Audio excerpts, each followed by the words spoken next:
আলাইকুম সুপ্রিয় দর্শক, নিঃসন্দেহে ভালো আছেন। আজকে এসেছি আমাদের নিজেদের গ্রামের বাড়িতে।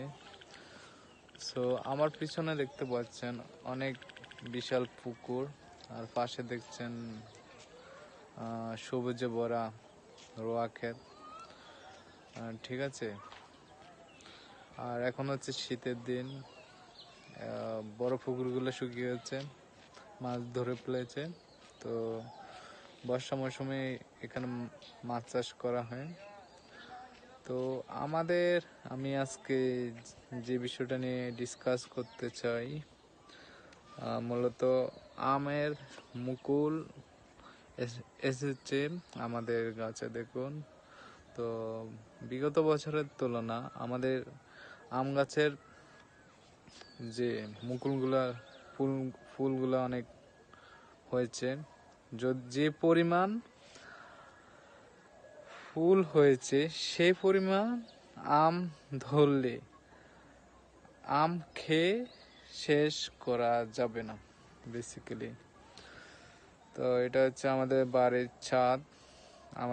আমার পিছনে যেটা দেখছেন ছাদ বাগানের কিছু অংশ, পিছনে নারকেল গাছ, কাঁঠাল গাছ।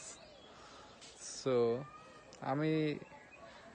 আমার পিছনে আরেকটা জিনিস আমি দেখাই, সেটা হচ্ছে আমাদের সিম ক্ষেত দেখা যাচ্ছে পিছনে। এই যেটা সবুজে একেবারে নেট ডিম, বেগুন গাছ আর কাঁচামরিচ, পেঁপে, বিভিন্ন আইটেমের গাছ আমরা লাগাইছি।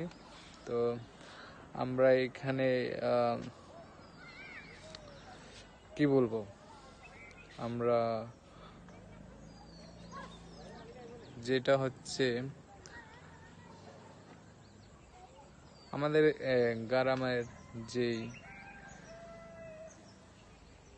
ইনটেক শাকসবজি আমরা খাই আমাদের নিজেদের ক্ষেত থেকে, তো আমাদের কেনা লাগে না, এটাই আমরা নিজেরা করি। এর চেয়ে আর বড় কিছু পাওয়ার কি আছে।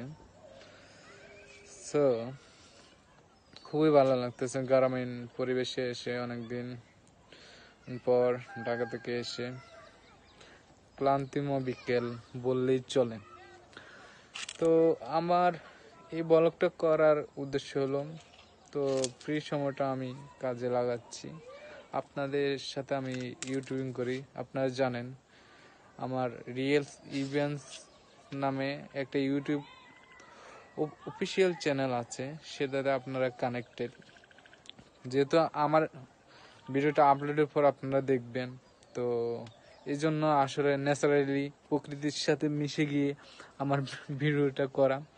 হ্যাঁ, সো আমার ভিডিওটা যদি আপনাদের ভালো লেগে থাকে তাহলে লাইক, কমেন্ট, শেয়ার করতে ভুলবেন না।